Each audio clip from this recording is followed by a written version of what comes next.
Hello and welcome to Relationship and Life. I'm Adenike Shokumbi, and today we're going to be considering a very interesting topic, which is marry your best friend.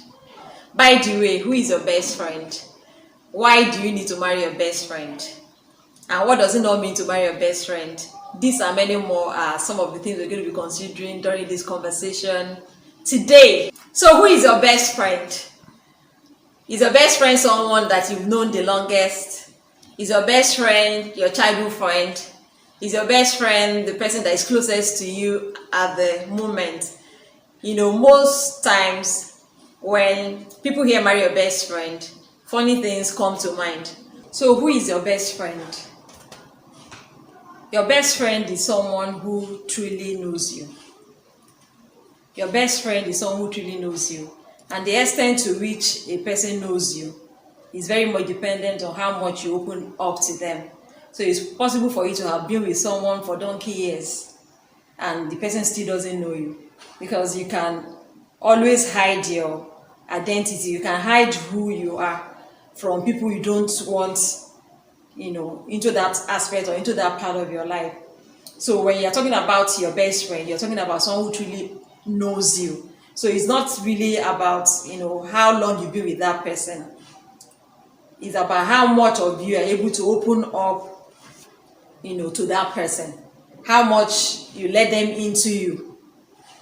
To what extent can you be transparent with this person? So the person you call your best friend must be someone who truly knows you. And secondly, the person you call your best friend must be someone who you completely trust each other. Because for friendship to exist, trust is the bedrock of, deep friendship.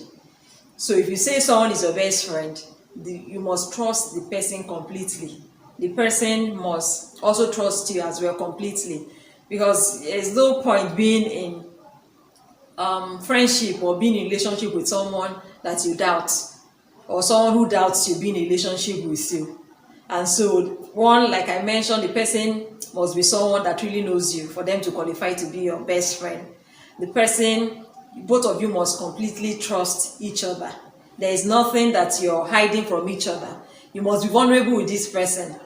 Like there is nothing that you can't share with this person. Your weakness, your struggles, your fears, your dreams, your aspirations. So with this person, you don't feel like, you'll be judged if you expose them to certain aspect of your life. So completely, you can just, you can afford to just be yourself with them.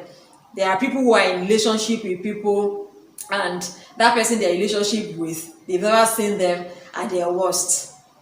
They've never seen them at their weak point. So it's always, every time they see, the person is always on point. But when it comes to friendship, you must have seen the worst as well. Because when people are afraid to show their emotion before you, as in how they really feel or how they truly feel, especially when they're going through a situation that is uncomfortable, if they have to maybe run somewhere to get over the emotion, that means that they can't trust you with their emotion. So if you see someone is truly your best friend, you must be vulnerable, and they can also be vulnerable with you. You can be vulnerable with them. Then another key element of friendship that needs to be in place for you to truly say this person is your best friend is shared interest. There must be something that brings both of you together. You can't say somebody is your friend and then there is nothing common to both of you. And so many things bring people together. Some is a value system that brings them together. So it might be that they are interested in a kind of career. For some other people, it might be that they are interested in something that is common to both of them, in short.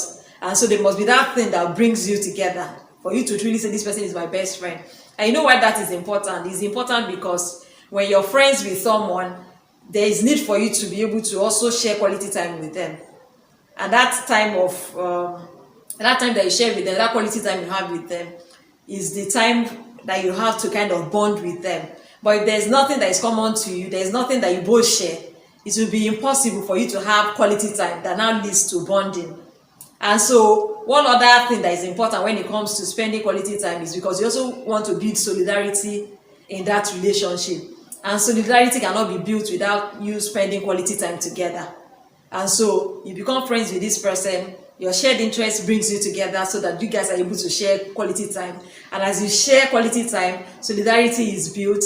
And why is solidarity important? Solidarity is important because if you want a relationship that lasts long, if you want the relationship that lasts long, then you cannot joke with solidarity, because solidarity is that element that brings security into relationship, for you to be secure in your relationship.